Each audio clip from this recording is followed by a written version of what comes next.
Michelle Lau is a registered dietitian, nutrition educator, and the founder of Nutrilicious, a B2B nutrition consultancy that aspires to inspire millions across Asia to eat their way to healthier and happier lives. Her work has been published in newspapers, magazines, online media in Hong Kong and Asia, and she has also contributed nutritional views on TV and radio. Hi everybody, today we're very happy to have Michelle here with us. Michelle Lau is a nutritionist, a registered nutritionist. Hi Michelle. Hi. Nice to meet you. It's my honor to be on this show. Right, yes. And today we're talking about food, right, Michelle? Yeah. Yeah, so I know that nutrition, it's related to our health a lot, right? And how it's related to our mental health. Well, research recently has shown that our gut and brain are interconnected and is physically linked through our vagus nerve. So food that we eat are interconnected to our brain and our emotions. For example, if we eat foods that are rich in serotonin, so mostly foods that are protein rich, then we naturally feel happier because serotonin is known as the happy hormone. Mm-hmm. And aside from that, of course, eating a diet that's rich in leafy vegetables, also omega-3 fatty acids are good for our brain. They're brain protective because omega-3 fatty acids is anti-inflammatory, and also it is a key structure of our brain cells, and also facilitates smooth communications between our brain and our gut.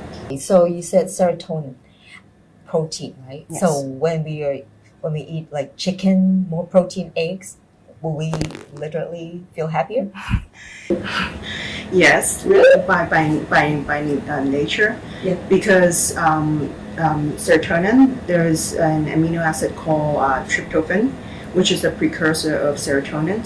So by eating foods that are rich in serotonin, for example, poultry, chicken, like you mentioned, fish or eggs, then we feel happy. Oh, no wonder we have to eat eggs in the morning, right? Yeah, that makes us happier. Yeah. Okay.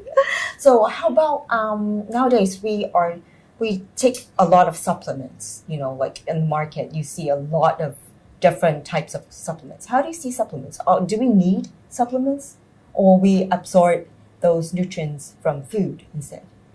Well, of course, a lot of people take supplements for peace of mind. Yeah. And Do you take supplements? I do, but like a lot of people, it's mainly as a safety net. Mm-hmm. But I'm a food first approach nutritionist, and nutrients that are presented in natural foods are more bioavailable. Mm-hmm. So which means they're more readily absorbed by our body. Mm-hmm. But of course, if people are busy in Hong Kong and they might not be eating a balanced diet consisting of all the food groups, Mm-hmm. so supplementations is not a bad idea.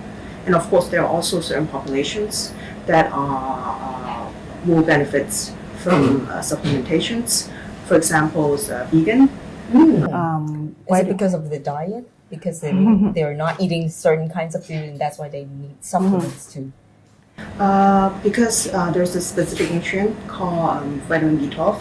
This is only presented in animal foods. Oh. So vegans, they are recommended to take vitamin B12.